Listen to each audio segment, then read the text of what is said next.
Hello, my name is Dr. Ismini Pells from the University of Leicester. Today I'd like to talk to you about the legacy of the English Civil War. The restoration of King Charles II is often remembered as a cheerful and colourful event. On the 29th of August 1660, Parliament passed an Act of Indemnity and Oblivion, which declared that all actions taken during the Civil War and interregnum were to be pardoned, released, indemnified, discharged, and put into utter oblivion. Yet this was easier said than done. The loyalties and memories of the Civil War continued long after the conflict had ended. Many communities had been immeasurably divided, and in a number of cases, people pursued petty vendettas and sought to extract unofficial retribution. For example, in 1661, 3 former royalists from Boxted in Essex wounded one John Maidstone, a resident of nearby Great Hawksley, who had been a steward in Oliver Cromwell's household. It is little wonder that bitterness remained when reminders of the past were visible all around. Widespread destruction had been caused by artillery attacks, the construction of defensive works, the deliberate destruction of buildings to prevent their use by the enemy, and accidental fires that had broken out amongst overcrowded garrison towns. Around 55,000 people were made homeless after their houses were destroyed. Churches suffered iconoclasm, sometimes at the hands of soldiers, but mostly under the direction of civilian officials, such as William Dowsing in East Anglia. Of course, the destruction wrought on the landscape must have paled into insignificance in the face of the deeply distressing matter of the human losses caused by the Civil War. In England and Wales alone, a greater percentage of the population died as a result of the Civil War than in both world wars.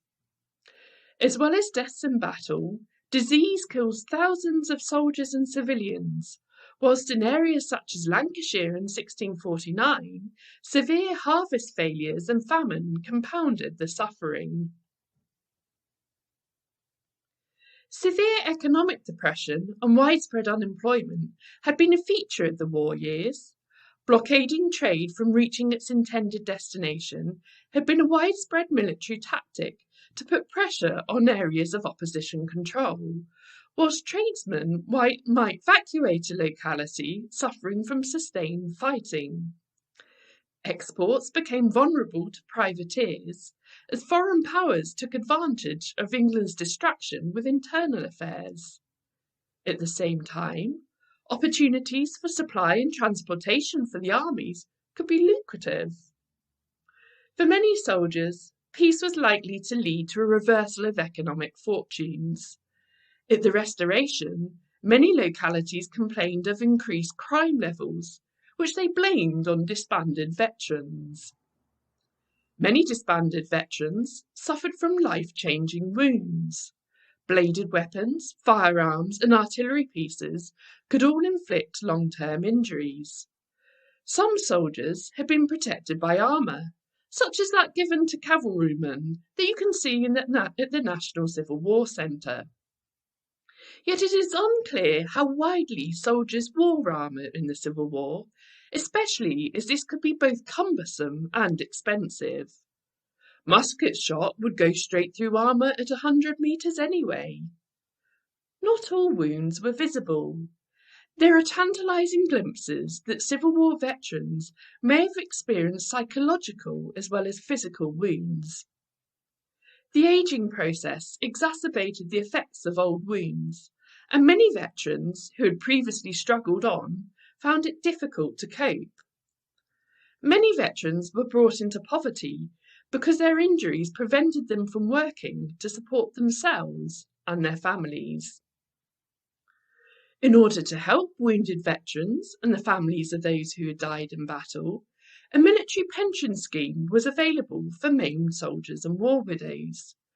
In order to claim a pension, veterans and war widows had to petition their local court of quarter sessions held in their home county, from where the justices of the peace would grant and administer the pensions. You can find out more about the pension scheme and see copies of these petitions on the Civil War Petitions website.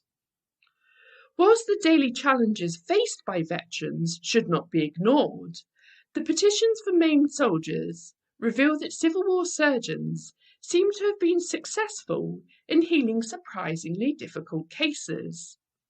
Many veterans had survived severe and often multiple injuries to live into their riper years. The last Civil War soldier to claim a pension finally died in 1718. These individuals remind us that the human costs and living consequences of the Civil War did not end when the king was restored, but remained for generations afterwards.